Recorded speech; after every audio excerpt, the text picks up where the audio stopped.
कि 5 सीटों पर भारतीय जनता पार्टी ने किसी एक उम्मीदवार को तीसरी बार रिपीट किया है तो वो है भोजपुरी के सुपरस्टार मनोज तिवारी। मनोज तिवारी इस वक्त हमारे साथ हैं और इस बार तो भोजपुरी की लॉटरी लग चुकी है। मुझे लगता है 4 भोजपुरी गायकों को बीजेपी ने उम्मीदवार बनाया है। पहले से तिकड़ी तो थी ही मौजूद और आप लोग का हमने पहले इंटरव्यू भी किया है आपके घर पे ही। मनोज जी, क्या देखा केंद्रीय नेतृत्व ने, प्रधानमंत्री नरेंद्र मोदी ने, कि आपको तीसरी बार इस सीट पे मौका दिया जहां 4 सीटों पर उम्मीदवार बदले गए?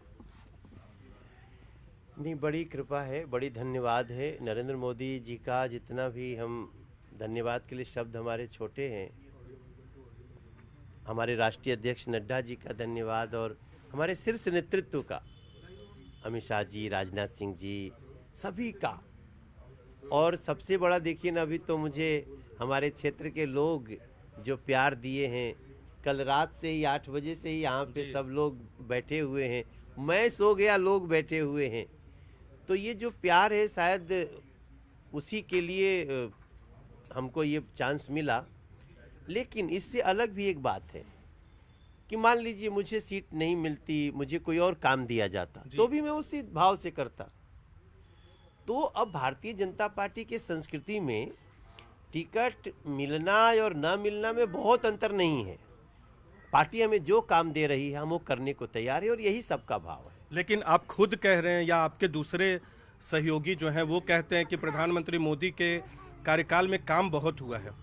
यानी चाहे केंद्रीय नेतृत्व हो या प्रधानमंत्री मोदी हो, कुछ तो आपने देखा है, चाहे अपने इलाके के काम को या लोगों से आप जो लगातार मिलते रहते हैं। किसी को अपने दरवाजे से ऐसे नहीं लौट कर जाता, कोई आता है तो उसके काम को सुना जाता है। इन तमाम चीज़ों का तो ध्यान रखा जाता है ना। आप दूसरा काम भी करते तो पार्टी देती, वो करते, लेकिन क्षेत्र में भी कुछ तो किया। नहीं, निश्चित रूप से और जिनको नहीं मिला है उन्होंने भी किया है।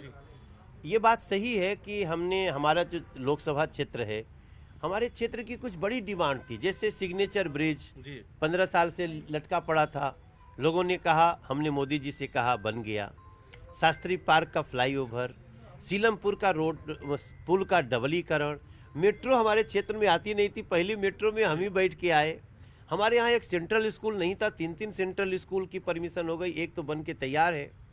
और इसी प्रकार से मेट्रो का चौथा, हमारे यहाँ ट्रिपल डेकर मेट्रो बन रही है, जमीन के, सड़क के ऊपर सड़क और उसके ऊपर मेट्रो। तो ये सारी चीज़ नॉर्थ ईस्ट दिल्ली तो सोच नहीं रहा था कि नरेंद्र मोदी जी के शासनकाल में ये होगा। हाँ, बहुत सारी चीज़ें अभी करनी है, वो भी हम लगे हुए हैं। गामड़ी रोड चौड़ा करना है, सोनिया बिहार का पुस्ता डबल करना है। अगर इस प्रयास में पार्टी ने कुछ देखा कि ये कार्य कर रहा है, और फिर इसके बाद भी देखिए, मैंने 10 साल में ना, मैं बहुत ईमानदारी से आपको बताऊं, नरेंद्र मोदी जी को तो कोई मैच नहीं कर सकता। उन्होंने तो कभी छुट्टी ही नहीं ली। लेकिन हम लोग अगर 10 साल में देखें तो हम 70% अपने क्षेत्र को समय दिए, या तो जहां पार्टी ने भेजा है वहां जाके काम किए हैं। अब पार्टी को क्या अच्छा लगता है ये अलग बात है, और लेकिन किसको क्या काम देना है ये अलग बात है।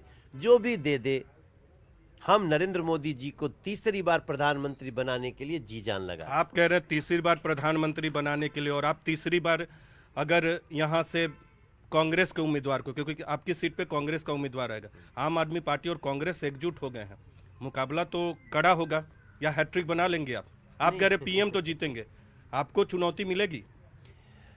नहीं, एक तो हम चुनौतियों से घबराते नहीं, और दूसरी बार कोई चुनौती है ही नहीं। चुनौती तो आम आदमी पार्टी और कांग्रेस एक दूसरे के लिए बन गए हैं। अरविंद केजरीवाल जी और राहुल गांधी मिल गए हैं। लेकिन आप क्या समझते हैं कि वो जो ठगा हुआ आम आदमी पार्टी का कार्यकर्ता है, वो जो ठगा हुआ कांग्रेस का कार्यकर्ता है, कि जो हमें गाली देते रहे अरविंद केजरीवाल जी, उन्हीं के साथ राहुल जी चले गए।